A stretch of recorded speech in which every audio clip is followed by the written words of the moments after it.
મિત્રો અમે આવી ચૂક્યા છીએ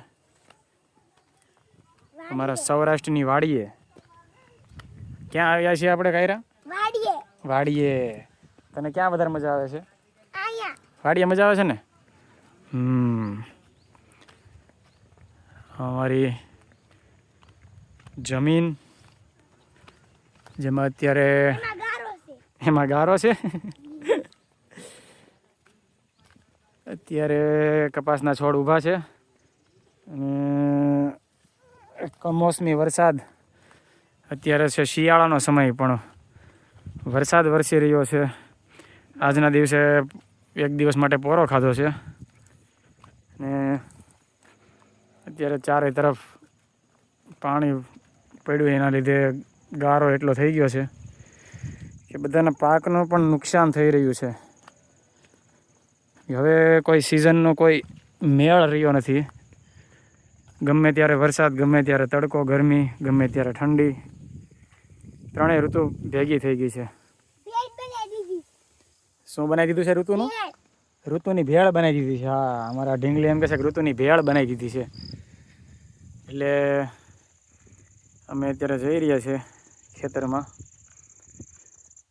બધો કપાસ ઊભો છે. અત્યારે તો બધાના કપાસ વીણવાનું કામ ચાલુ હોય, એના બદલે હજી તમે જોઈ શકો છો ક્યાંક ક્યાંક કોઈક કપાસના ફોદા આવેલા છે જે હજુ વીણવાનું પણ ચાલુ નથી થયું.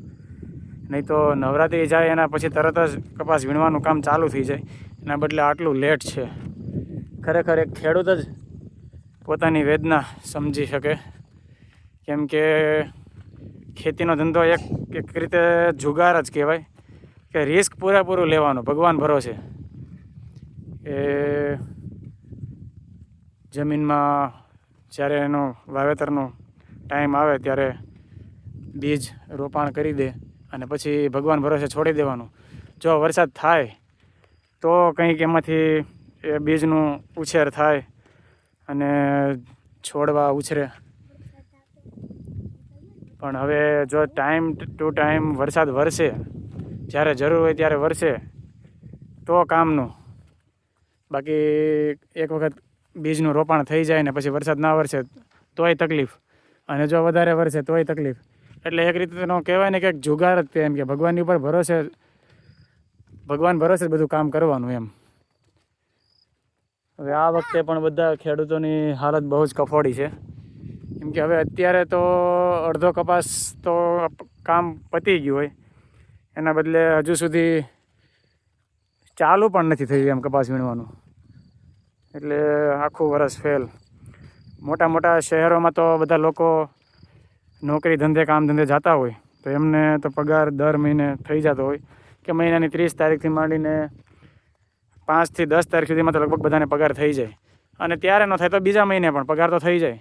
અને અહીંયા તો ભગવાન ભરોસે જ તે એક વખત બીજ રોપાણ થાય તે ત્યારથી માંડીને એની માવજત કરવાની, દવા દારૂ છાંટવાનું, કમ્પ્લીટ પૂરેપૂરી માવજત કર્યા પછી પણ જો સમયસર એનો જ્યારે પાક આવવાનો હોય ને ત્યારે જ કંઈક આવું નોંધારું વાવાઝોડું અણધાર્યું આવી ચડે તો બધો જ પાક નિષ્ફળ જાય. ઓલું કહેવાય ને કે મોઢા આગળથી કોળિયો છીનવી લે, એના જેવું થાય. એટલે તમામ ખેડૂતોને તો છેલ્લે જ જે કાંઈ આખા વર્ષની ઉપજ આવવાની હોય આવે. એટલે ખરેખર જે ખેડૂત માટે એક શબ્દ વાપર્યો છે કે જગતનો તાત એ ખેડૂત. અને આ અમારી જમીન છે. જોકે બધાની આ અમારા પાડોશનું ખેતર છે, પણ બધાને કપાસ તો સેમ જ છે, ખાલી લીલા ઝાડવા ઊભા છે. હવે ક્યારે આમાં ઝીંડવા તો કોઈક આવી ગયા છે, કોઈક જગ્યાએ ફોદા પણ આવી રહ્યા છે, પણ ક્યારે આ પાક હાથમાં આવે એનું કંઈ નક્કી નથી. જોકે જેવું ધાર્યું હોય એવું તો આ વખતે પાક આવે એમ છે જ નહીં, એવું બધાનું કહેવું છે. હવે આ ખેતરમાં તમે જોઈ શકો છો એ આમાં નહીં તો 5 થી 6 વખત કપાસિયાનું વાવેતર કરેલું છે. પણ સવારમાં કપાસના બીજનું વાવેતર કરવામાં આવે. હા, ગારો છે. કપાસના બીજનું વાવેતર સવારમાં કરે અને બપોર પછી ધોવાણ થઈ જાય. આવું લગભગ 6 થી 7 વખત થયું. અને પછી હારીને કે હવે આમાં કેટલીક વખત વાવેતર કરવું એ બધું છોડીને હવે પછી છેલ્લો ઓપ્શન આમાં એરંડાનું વાવેતર કરી આપ્યું. કેમ કે આમાંથી કંઈક વળતર વળે તો, કેમ કે કપાસનો ટાઈમ તો પછી બહુ લેટ થઈ જાય એટલે પછી થાકી હારીને માણસ શું કરે. અહીંયા સીતાફળનું ઝાડ વાવેલું છે, સરગવાનું છે, લીંબુડી છે. આમાં 200 ઝાડવા આની પહેલાં લીંબુડીના વાવેલા, પણ એમાં પણ સેમ પ્રોબ્લેમ હતો. લીંબુડા વાવ્યા લગભગ 6 થી 7 વર્ષ થઈ ગયા, પણ લીંબુના પાકનું એવું કે ઉનાળાના સમયે લીંબુનો ભાવ નહીં તો શહેરોમાં 300 થી 400 રૂપિયાનો કિલોના ભાવ વેચાતા હોય છે. પણ જ્યારે એની જરૂરત હોય ત્યારે લીંબુ આવે નહીં, અને ચોમાસામાં લીંબુની ઉપજ પૂરેપૂરી આવે તો ત્યારે ભાવ ના હોય. હવે સવારમાં એ લીંબુ વીણી અને માર્કેટ યાર્ડમાં લઈ જાય, પણ ત્યાં પણ કંઈ વળતર વળે નહીં. હવે અમારી જ વાત કરું તો મારા પપ્પા આખો દિવસ લીંબુ જાતે વીણે અને વીણી અને ઘરે લાવે, અને ઘરે લાવ્યા પછી એમાંથી મોટા મોટા તારવે, મોટા જે લીંબુ હોય એના 5-5 કિલોના પોટલા વાળે, અને પછી લાઠી યાર્ડમાં સવારમાં 5 વાગ્યાના જાય તો બપોરે 12-1 વાગે છૂટા થાય. ત્યાં હરાજીમાં આવે કેટલા, 5 કિલોના 15 થી 20 રૂપિયા ભાવ. અને એનું લીંબુ તમે માર્કેટમાં કે કોઈ લારીએ લેવા જાઓ તો તમને સિઝનમાં ઉનાળાની સિઝન હોય તો 200-300 રૂપિયા એવો ભાવ હોય કિલોનો. એટલે ખરેખર જમીનનું કામ તો ભાઈ ભગવાન ભરોસે જ છે, કે જો થઈ જાય તો થઈ જાય, ના થાય તો સીતારામ. હવે તો અહીંયા આપણને શહેરોવાળાને એવું લાગે કે ગામડે બધાને જલસા છે, કાંઈ ખર્ચા ના લાગે, પણ આવું રિસ્ક તો આપણે શહેરોવાળા પણ ના લઈ શકીએ. કેમ કે આખું વર્ષ તમારે ઘરના પૈસા જ કાઢવાનું, ક્યાંયથી 1 રૂપિયો આવે નહીં.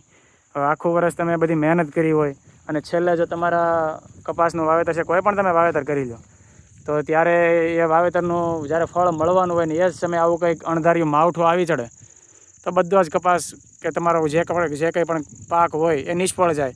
એટલે આખા વર્ષની મહેનત પાણીમાં. એટલે ખરેખર તમામ ખેડૂતોને ધન્યવાદ દેવા પડે કે આવું રિસ્ક લઈને ભગવાન ભરોસે પણ હજી આપણી બાપ દાદાની જમીનો સાચવી રાખી છે. ખરેખર તમામ ખેડૂતોનો ખૂબ ખૂબ આભાર ગણવો પડે કે ખેડૂતો જમીન વાવે છે એટલે આપણે 2 દાણા ખાઈ શકીએ છીએ. અને મારું તો એટલું કહેવાનું છે કે આ બધા લોકો જમીનો વેચીને શહેરોમાં મોટા ઘર મકાન બંગલા બાંધી રહ્યા છે, પણ આપણી બાપ દાદાની જે જમીન છે એ તો સાચવી રાખવી જોઈએ. કેમ કે ગમે ત્યારે આવા કોરોના કાળ જેવો કપરો કાળ આવ્યો ત્યારે પણ આપણી જમીને જ કે આપણી બાપ દાદાની જે જમીન ઘર મકાન ખોવડા જે ગામડે હતા એમણે સાચવી રાખ્યા હતા. ત્યારે ઘણા ખરા લોકોને એવો અહેસાસ થયો કે ના આ વસ્તુ હોવી જોઈએ, અને ઘણા લોકોએ ઘરે ગામડે જેને મકાન નહોતા એણે મકાન બનાવ્યા. જમીન જ નહોતી, જેને ગામમાં બધું વેચીને વયા ગયા હતા એ લોકોએ જૂના કોઈના મકાન વેચાતા હતા જમીન લીધી, મકાન બનાવ્યા અને પોતાનો આશરો પાછો કર્યો.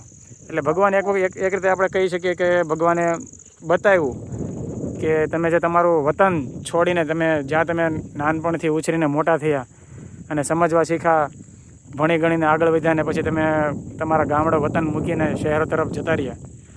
તો એમાં પણ જો કે શહેરો તરફ જવામાં પણ ઘણા બધા લોકોની પોતપોતાની મજબૂરી હોય છે.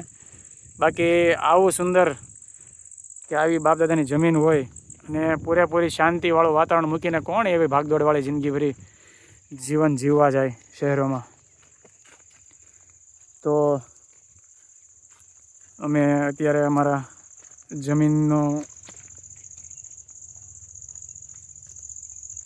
પાક જે વાવેતર કરેલું હતું એનું આમ તો જોવા નીકળ્યા હતા, હું ને મારી આ ઢીંગલી તારું નામ? કાયરા. અમે બંને અત્યારે નીકળ્યા હતા. ઘરે થોડું ઘણું કામ હતું, કેમ કે અમારે તો જો કે દિવાળી જ આવવાનું થાય છે ધંધાને લઈને. ધંધાની મજબૂરી કે એવો ધંધો છે કે રવિવારની પણ રજા ના આવે, એટલે દિવાળી જ આવવાનું હોય છે. અઠવાડિયે 10 દિવસ રોકાઈએ, જો કંઈ થોડું ઘણું ઘરમાં રિપેરિંગ કામ હોય એ બધું કરીએ. અને આજે થોડું ઘણું કામ કરીને પછી અમે લોકો વાડીએ આંટો મારવા આવ્યા. અહીંયા ખરેખર એક આમ અદ્ભુત આનંદ જ મળે, ખૂબ મજા આવે એમ. એકદમ શાંતિભર્યું વાતાવરણ. અત્યારે વાગ્યા છે સાંજના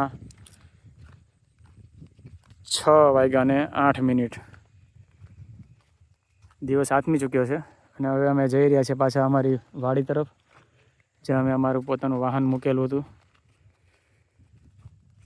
ચાલો મળીએ આગળના નેક્સ્ટ વિડીયોમાં. ખૂબ ખૂબ આભાર.